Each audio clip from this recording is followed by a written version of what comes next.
इसका जो ऊपर वाला स्वरूप है ये देख करके अचानक उज्जैनी किया था। उज्जैनी में जब वहाँ कुलपति थे प्रोफेसर राम राजेश्वर मिश्र जी, तो विश्वविद्यालय की ओर से उन्होंने बहुत वर्षों तक हिंदू नववर्ष को मनवाया और उसका इतना सुंदरतम स्वरूप दिया कि उसकी 3 प्रतियां मेरे पास हैं, बहुत अच्छी प्रतियां हैं। उज्जैनी का गौरव नवरत्न है, इसमें अमर सिंह है, शपनक है, बराहमीर है, कालिदास है। तो विक्रमादित्य के नवरत्नों को लेकर के 9 दिन वो एक एक रत्न के ऊपर वहाँ वो कार्यक्रम कराते थे। उसमें मुझे भी जाने का अवसर मिला था। वहीं पर 40 किलोमीटर पहले ही विदिशा है। विदिशा का अर्थ ही है जो सभी दिशाओं से मुक्त हो। उसका बहुत महत्व है भारतीय खगोल शास्त्र में, और उज्जैनी का भी महत्व है खगोल शास्त्र में, क्योंकि जहाँ साक्षात महाकाल विराजमान हो, एक क्षण के लिए उज्जैनी के आकाश में सूर्य भी जाकर के स्तंभित होते हैं और महाकाल को प्रणाम करते हैं। काशी विलक्षण है क्योंकि काशी पृथ्वी से अलग है।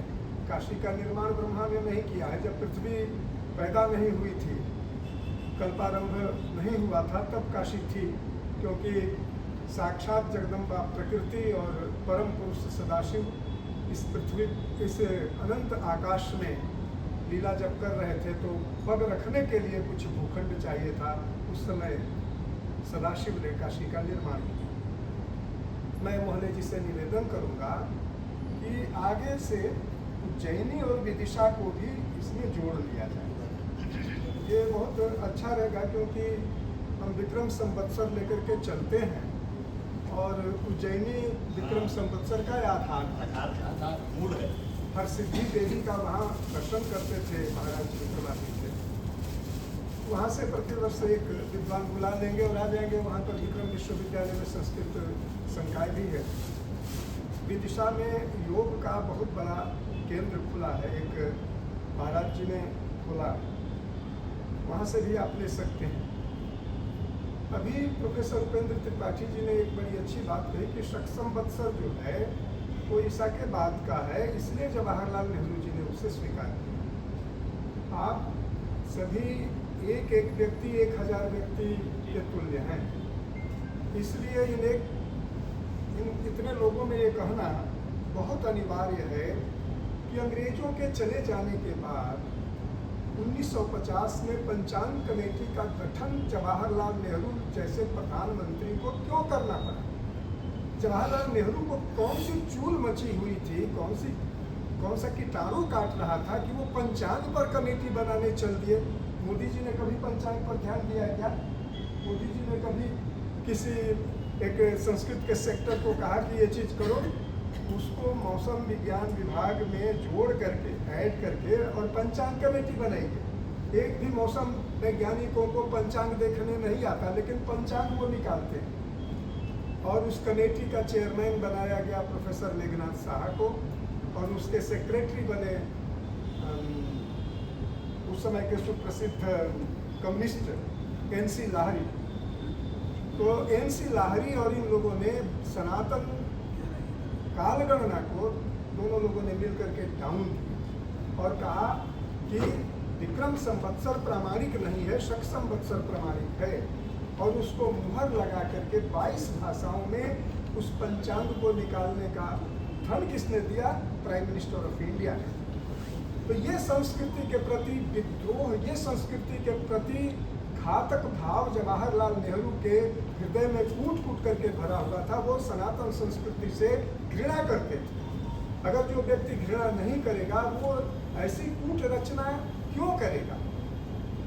आज इस देश में इस पर कार्य होना चाहिए। प्रधानमंत्री कार्यालय से मोदी जी के आने के पश्चात शक का उल्लेख होना शुरू हुआ।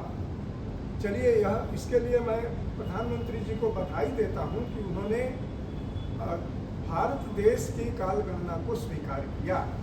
ईसाइयत की कालगणना को एक व्यावहारिक रूप से मानते हुए 1 जनवरी तक स्वीकार कर लेना ठीक है, लेकिन वहाँ भी वो जो अप्रैल फूल की बात करते हैं, वो अप्रैल फूल माने क्या? पूरे के पूरे यूरोप में 1 अप्रैल को वही खाता नए ढंग से शुरू किया जाता था। 31 मार्च को सब बंद कर लेते थे। यानी जो हमारा चैत्र शुक्ल प्रतिपदा है और जो हमारा मेष में सूर्य की जो संक्रांति है, जिसको लेकर के इस देश में बंगाल आदि में नववर्ष मनाया जाता है, इसी के बीच में 1 अप्रैल प्रायशः आता है। इस बार 30 मार्च को नव संवत्सर हुआ। 30 मार्च को हम लोगों ने नवरात्रि शुरू की, क्योंकि हमारा नव संवत्सर नवरात्रि के आरंभ से शुरू होता है। और 1950 से जो दूरभिसंधि शुरू हुई, उसको आज भी हम प्रधानमंत्री जी से या शिक्षा मंत्री जी से कह करके दूर नहीं करवा सकते। जो शल्य समय के वक्ष में चुभा हुआ है, उस शल्य को हम आज भी नहीं निकलवा सके हैं। इसका हमें दर्द होता है। चूँकि 11वां वर्ष चल रहा है, माननीय मोदी जी काशी के प्रतिनिधि हैं और आज तक हमारी उनसे भेंट नहीं हुई। अगर भेंट हुई होती तो मैं जरूर उनसे कहता कि अगर प्रधानमंत्री जवाहरलाल नेहरू पंचांग को लेकर के इतने ज़्यादा जल्दबाजी में थे कि पंचांगकारों को छोड़ करके अन्य लोगों को कमेटी में स्थान दिया गया और 22 भाषाओं में पंचांग को छापा गया। इसका मतलब सनातन संस्कृति को उजाड़ने का केंद्र बनाया गया मंत्रिमंडल के भीतर। आपसे प्रार्थना है हाथ जोड़ करके कि आप उस शल्य को निकाल करके बाहर फेंक दें। मुझे विश्वास है कि हमारे प्रधानमंत्री जी इस चीज़ को समझेंगे और इस गड़बड़ी को दूर करेंगे। ये ठीक वैसी ही दूरभिसंधि है कि 14 अगस्त 1947 को जब पाकिस्तान स्वतंत्र हुआ और भारत से अंग्रेज गुड़िया बिस्तर बांध रहा था, तो जाते जाते हमारे शंकर पर्वतमाला का नाम माउंट एवरेस्ट कर दिया। 14 अगस्त को ठीक एक दिन, नहीं तो आज हम उसका नाम लेते शंकर पर्वतमाला। पर्वतमालाएं हमेशा द्वित्व में चलती हैं, एक बड़ी चोटी एक छोटी चोटी। उसी के नीचे जो है गौरी पर्वतमाला है, वो आज भी नेपाल में उसी रूप में जानी जाती है, लेकिन यहाँ केटू कर दी है। तो हमारा न तो एटलस ठीक है और न हमारा राष्ट्रीय पंचांग ठीक है। 1776 में अंग्रेजों ने काशी के नरेश को कहा कि आप एक पंचांग निकल रहा है, उसके लिए धन दीजिए और पंचांग निकलवाइए और पंडित जी को पैसा दीजिए।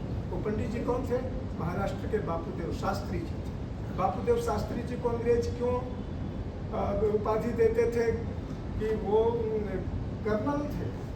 उस समय उनको कर्नल की उपाधि दी गई थी। बड़े बड़े राजाओं को भी सिपाही से बड़ी उपाधि नहीं दी गई थी। उनको ग्रेट इंडिया अंपायर का कर्नल घोषित किया गया था। क्यों? क्योंकि उन्होंने भारतीय काल गणना के जमींदोज करने के लिए और पहली बार सनातन पंचांगों को डैमेज करते हुए ईसाई पंचांग को इस भारतवर्ष में प्रचलित करने के लिए पूरे महाराष्ट्र में अभियान चलाया। कोलब्रुक के मत को आगे बढ़ाया था। उसके बाद जो शंकर बालकृष्ण दीक्षित ने बढ़ाया, जिसका इतिहास आज बीएचयू के ज्योतिष विभाग में पढ़ाया जाता है, उसकी आज तक किसी ने उसका खंडन नहीं किया। अगर हम संस्कृति का काम हम नहीं करेंगे, काशी के विद्वान नहीं करेंगे, उज्जैन के विद्वान नहीं करेंगे, तो कौन करेगा? ये कार्य तो राजनीतिज्ञों का नहीं है। राजनीतिज्ञों को समझाया जाएगा तो वो कार्य करेंगे। काशी के ही प्रोफेसर रामचंद्र पांडे जी ने जब मुरली मनोहर जोशी जी को समझाया कि ज्योतिष एक विज्ञान है, आप इसे एमए के पाठ्यक्रम में ला करके जारी करिए, तो उन्होंने उसको जारी कर दिया। जोशी जी ने उसको जारी किया। उसको लेकर के बहुत वितंडा हुआ। गुणाकर मूले आदि और उस समय थे नार्लिकर जी विरोध में आकर के खड़ा हो गए। तब डॉक्टर जोशी जी का मेरे पास फोन आया, कामेश्वर जी आप एक लेख लिखिए। नार्लिकर ने हमारे विरोध में एक लेख हिंदुस्तान में छपा है, उसे लिखा है, आप एक लेख लिखिए। हमने कहा लिख तो दूंगा, लेकिन वो पूरे डस्टबिन में पड़ा रह जाएगा। कहा नहीं, आप लिख करके तत्काल मुझे भेजिए, कोरियर करिए। मृणाल जी से मेरी बात हो गई है, आपका लेख हिंदुस्तान के संपादकीय पर छपेगा। मैंने वो लेख लिखा रात भर जग करके और तुरंत उनको दूसरे दिन भेजा और लेख छपा। उसमें नागरिक जिससे मैंने प्रश्न किया था और पूछा था कि आप वैज्ञानिकों के जगत के एक भिखारी हैं, इससे ज़्यादा हैसियत आपकी नहीं है, क्योंकि आपने जिस थीम पर काम किया है, जिस थ्योरी पर आपने काम किया है, उसे उठा करके डस्टबिन में वैज्ञानिकों ने डाल दिया है और भारतवर्ष में आप आकर के वैज्ञानिक बनते हैं। सनातन सिद्धांतों के ऊपर तर्जनी उठाने का काम करते हैं। ये कार्य किसका है? हम विद्वानों का है। आपने इस कार्य को संभाला है, अपने हाथ में लिया है और नेतृत्व हमें काशी हिंदू विश्वविद्यालय के प्राचीन हमारे कुलाचार्य का प्राप्त है। हम लोग इस कार्य को आगे बढ़ाएंगे और माननीय प्रधानमंत्री जी से हम लोगों को बहुत अच्छी अच्छी बातें उनके सामने प्रस्तुत करनी चाहिए कि ये कार्य होना चाहिए, ये काशी चाहती है कि ये कार्य होना चाहिए। अगर हम जब उनके सामने विषय रखेंगे तो अवश्य वह पूरा होगा और आपको भगवान सदाशिव सफलता देते रहें। इसी तरह से आप कार्य करते रहें। एक दो जो हमने सुझाव दिया है उस पर आप अमल कर लें। जय हो।